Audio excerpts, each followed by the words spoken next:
All right, so here's when we officially kicked off the first project, which was the well house. Ian's over here excavating where the pad is going to go, and he's getting a spot leveled so they have a good base.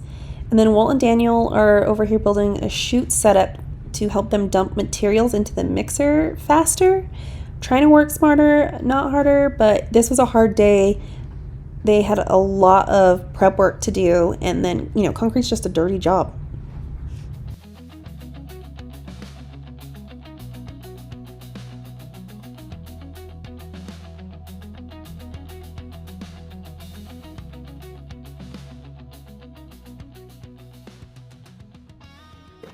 Okay, what we have here is the chute that we're going to be running our rock and sand down for concrete mixing.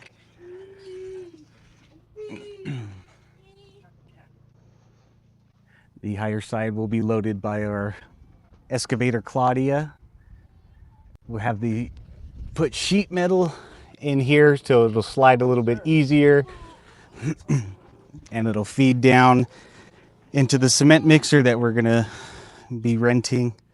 It's roughly a 9 to 11 yard cement mixer, but this is the chute we designed to hopefully get our mixes correct, and that's it.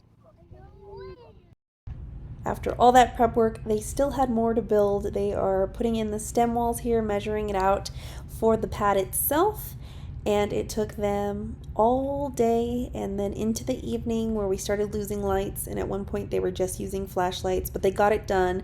We were so grateful because they were able to move on to actually pouring concrete the next day.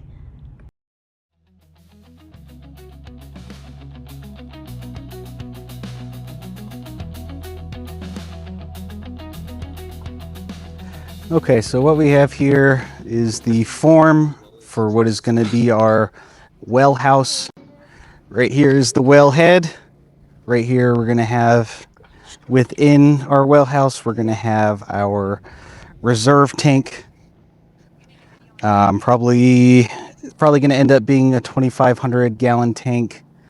So it'll take a smaller pump to get from the well itself to fill the reservoir.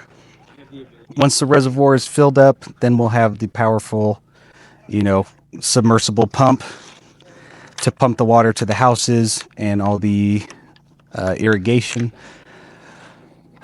So this is roughly 200 square feet.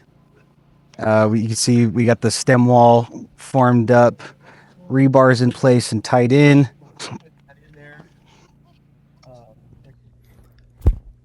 So this is the best way that we thought of to be able to move the concrete from the mixer to the platform.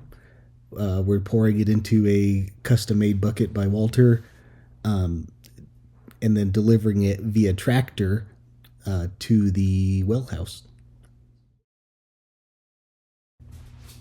All right, so this is the next day. They finished the stem walls, and then they realized they needed to put the pipes in for the electrical they planned to run. And so they had to stop what they were doing and dig up some of their work. Luckily, they hadn't poured concrete in this area, but this is for when we end up running electrical and I think water. I'm not exactly sure. I should have had Ian explain this part, but either way, it was a good lessons learned moment, and it was a fairly easy fix. But they continued throughout the day and did concrete well into the night. I didn't get as much footage because the battery died, but luckily I did catch this moment of Ian noticing that I was filming and taking his opportunity to shine. But that's all we have for this time, and we will see you on the next one. Thanks for watching.